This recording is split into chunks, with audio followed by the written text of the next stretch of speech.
فيا عباد الله اتقوا الله أوصيكم وإياي بتقوى الله فقد فاز المتقون. Sidang jemaah yang dirahmati Allah, marilah kita tingkatkan keimanan dan ketakwaan kepada Allah Subhanahu wa taala dengan melaksanakan segala perintah dan menjauhi segala larangannya. Mudah-mudahan kita mendapat kejayaan di dunia dan kebahagiaan di akhirat. Mimbar hari ini akan memberikan khutbah Jumaat bertajuk Pemeliharaan Kemuliaan Manhaj Ilmu. Firman Allah Subhanahu wa taala dalam surat Al-Baqarah ayat 269. A'udzu billahi minasyaitonir rajim. Yu'til hikmata man yasha' wa man yu'tal hikmah faqad utiya khairan katsira wa ma yadhakkaru illa ulul albab. Yang bermaksud dia Allah memberikan hikmah, kebijaksanaan atau ilmu yang berguna kepada sesiapa yang dikehendaki, maka sesungguhnya yang diberi hikmah itu dia benar-benar telah mendapat kurnia kebaikan yang banyak, dan tidak ada yang dapat mengambil pengajaran daripada firman Allah Subhanahu wa taala kecuali orang yang berakal dan tulus. Manhaj ilmu bermaksud kaedah ilmiah yang jelas digariskan untuk menghasilkan penelitian ilmu dalam satu bidang serta membuktikan kebenaran sesuatu maklumat. Sejak Rasulullah SAW diamanahkan tanggungjawab sebagai Rasul, baginda mengajar ilmu kepada para sahabat dengan kaedah yang benar dan tepat. Para sahabat tanya kepada baginda SAW untuk mendapat kefahaman terhadap ayat Quran yang diturunkan. Bermula dari situ terbinalah manhaj beserta disiplin penghasilan bidang-bidang ilmu diwarisi turun-temurun daripada generasi ke generasi. Contohnya itu ialah cara Rasulullah SAW mempraktikkan manhaj dalam kaedah berdakwah, dimulai dakwah secara rahsia melibatkan ahli keluarga terdekat, ahli keluarga sahabat terdekat, sehingga dibenarkan dakwah secara terang-terangan.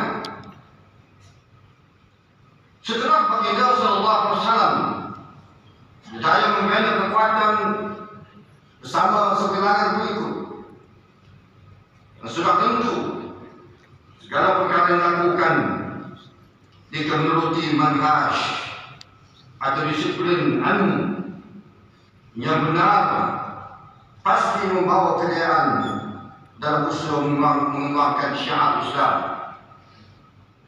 Manhaj ilmu hendaklah dipelihara dengan kemuliaan dan nilai-nilai amal, termasuk menjaga adab-adab khilaf, dikembangkan sikap bertasamuh atau berteransur. Setiap bidang ilmu berhubungan bidang ilmu Islam mempunyai manhaj atau disiplin yang tersendiri. Barangkali ilmu tafsir, akidah, hadis, fiqh, syariah, sirah dan sebagainya. Kegagalan untuk memelihara menyebabkan hasil mahsul sesuatu ilmu menjadi berserabut, melanggar disiplin ilmu yang telah digariskan, sehingga mengeluarkan pandangan yang bukan berasaskan pengetahuan mendalam bidang ilmu yang dibicarakan. Ilmu tidak boleh menjadi alat kepentingan diri untuk mendapatkan kedudukan, harta, jawatan dan kemasyhuran. Dipastikan ramai mengulas satu maudhu yang mereka sendiri tidak mempunyai kefaqihan dan kepakaran. Ada pula yang memuatkan kandungan pembentuk ilmu dalam media sosial tanpa dikaji dan diteliti secara mendalam akan maklumat yang disampaikan. Lebih buruk, ada yang berhujah dan berubah sehingga ke tahap melanggar batas-batas yang ditetapkan oleh agama. Alangkah baik jika ummah saling bersetuju dan bersepakat mengenai perkara-perkara dalam kerangka syarak dan bersama-sama menyanggah perbuatan yang jelas bertentangan syarak. Muslimin mukminin rahimakumullah, sikap tidak bertanggungjawab menyebarkan ilmu di luar pada kepakaran boleh mencetuskan perbalahan, mengakibatkan masyarakat menghadapi kecelakaan untuk memastikan antara yang benar dan yang salah.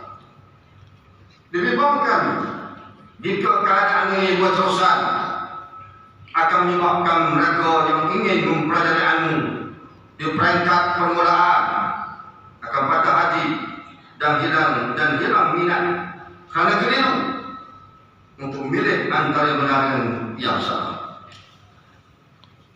Para agamawan terutamanya wajib memastikan setiap ilmu yang disampaikan mestilah secara berhikmah melalui proses penelitian dengan mencari dan mendahulukan sumber utama benar, sahih dan tidak mengundang fitnah. Amat buruk sekiranya masjid sebagai tempat yang wajib menyampaikan ilmu yang benar dijadikan medan untuk menyampaikan cerita-cerita kamu yang tidak dapat dibuktikan kesahihannya. Disampaikan pula dalam bahasa yang sesat atau ada yang mengolah bahan-bahan jenaka dengan niat mahu mengundang gelak ketawa pendengar. Bersebab amalah dengan ilmu. Jangan siarkan bahan yang disunting separuh jalan sehingga membawa maksud yang bersalahan daripada maksud yang sebenar. Jangan terlalu gairah mau menjadi orang pertama menyampaikan sesuatu ilmu yang dipetik kepada sumber kedua tanpa memastikan kesahihannya kerana dikhawatir ilmu yang disampaikan itu merupakan maklumat palsu atau hadis palsu.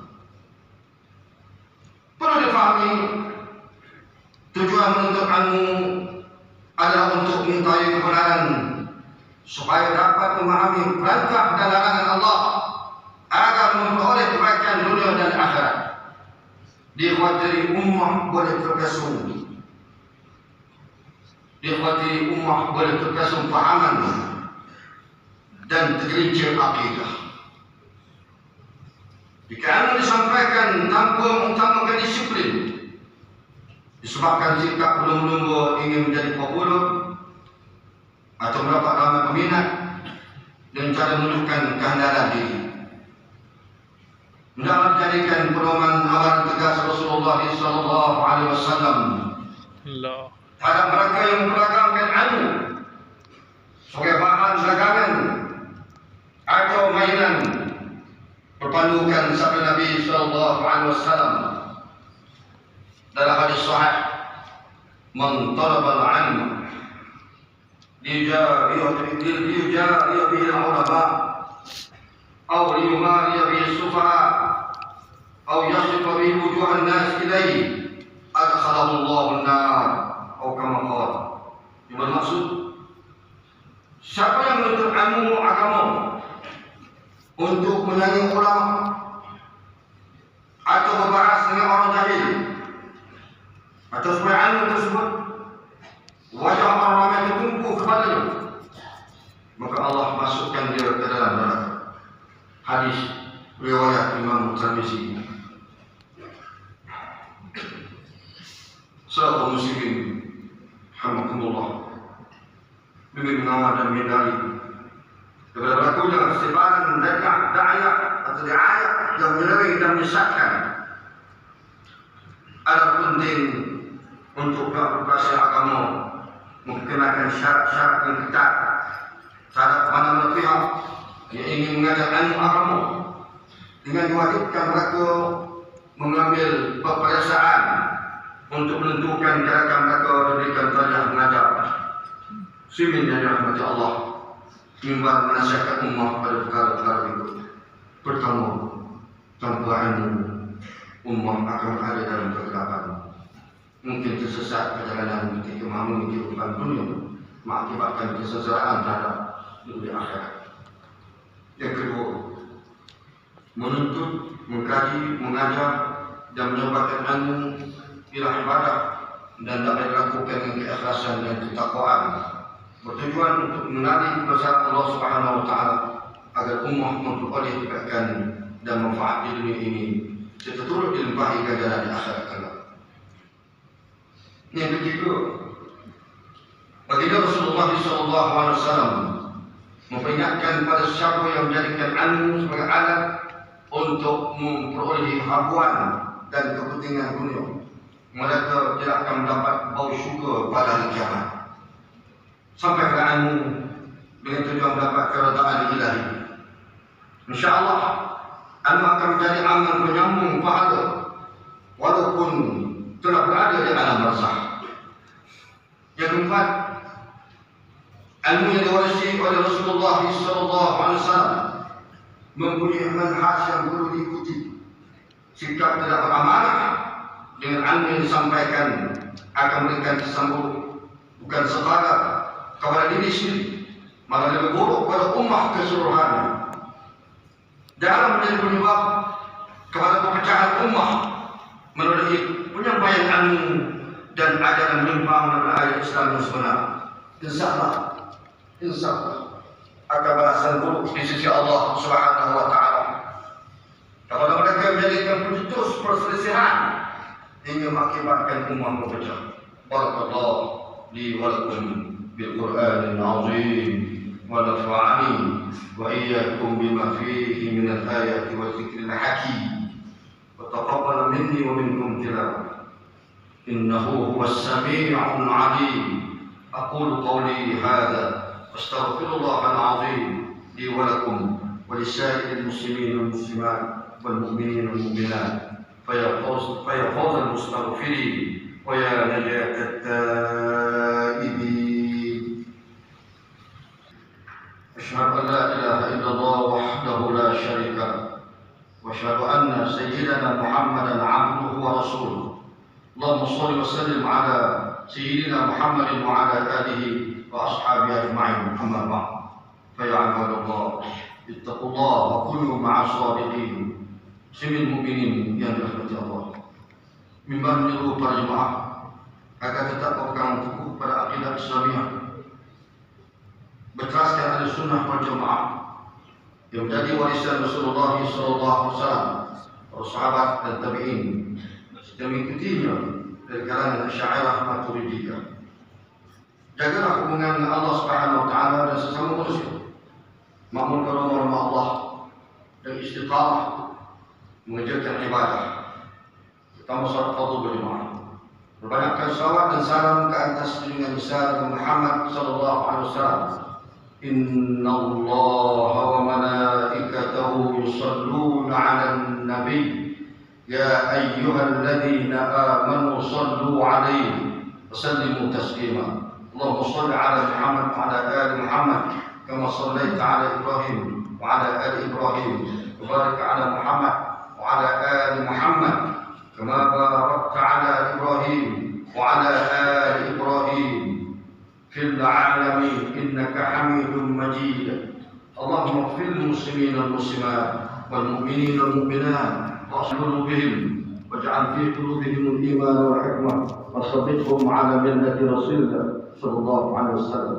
اللهم أعز الإسلام والمسلمين، اللهم انصر إخواننا وأخواتنا وأطفالنا في فلسطين، واحفظ أهلها وانصر جنودها ودمر أعداءك أعداء الدين.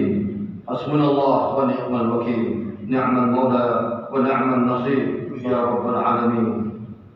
اللهم ya Allah, ya Rabbal Alamin, bukakanlah pintu hati kami untuk mencintai-Mu dan tingkatkan keinginan kami untuk mengisi dada kami dengan-Mu, dan bimbing kami dalam urusan menyembah-Mu dan menyampaikan-Mu. Jadikan kami daripada kalangan hamba-Mu yang amanah dengan-Mu, menyampaikan-Mu secara berhikmah, menuruti manhaj yang benar dan ikhlas ingin menyelamatkan masyarakat. Yang mana ya Razak, berkatilah hamba-Mu yang melaksanakan zakat, wakaf dan sedekah. Kerana mereka sekian berlipat ganda serta sucikanlah harta dan jiwa raga mereka. Jauhi dengan fuqara dan masakin daripada kekufuran dan kefakiran yang berkepanjangan. Ya Aziz, Ya Qahar, lindungi Masjid Al-Aqsa daripada dimusnahkan oleh rejim Zionis Israel, dan limpahi ihsan-Mu membela dan menunjukkan kemenangan kepada rakyat di bumi Palestin yang sedang menderita kerana perbuatan zalim rejim Zionis Israel. Ya Mukmin, Ya Muhaimin, limpahi rahmat-Mu agar kami ada dalam keadaan selamat dan makmur, dijauhi daripada bencana dan malapetaka. Rakyat hidup dalam suasana aman dan muhabbah. Ya Malik-Mu, jauhi negara kami daripada kehancuran disebabkan perbuatan rasuah. Serahkan tanggungjawab pimpinan dan urusan negara kami kepada kalangan hamba-Mu yang amanah dan ikhlas, serta tegas lagi berani menegakkan kebenaran dan melaksanakan keadilan berlandaskan hukum. Ya Malik, Ya Hadi, kurniakanlah taufik dan hidayah-Mu terhadap raja kami Duli Yang Maula Perkesi Sultan Karak Darul Ridwan, Sultan Nazim Azim Syah, dan almarhum Sultan Azam Muhammad Syah Al-Maghfurah, dan Raja Permaisuri Karak Darul Ridwan Tuanku Zara Salim, serta kerabat diraja dan seluruh rakyat. Rabbana atina fid dunya hasanah wa fil akhirati hasanah wa qina adzabannar.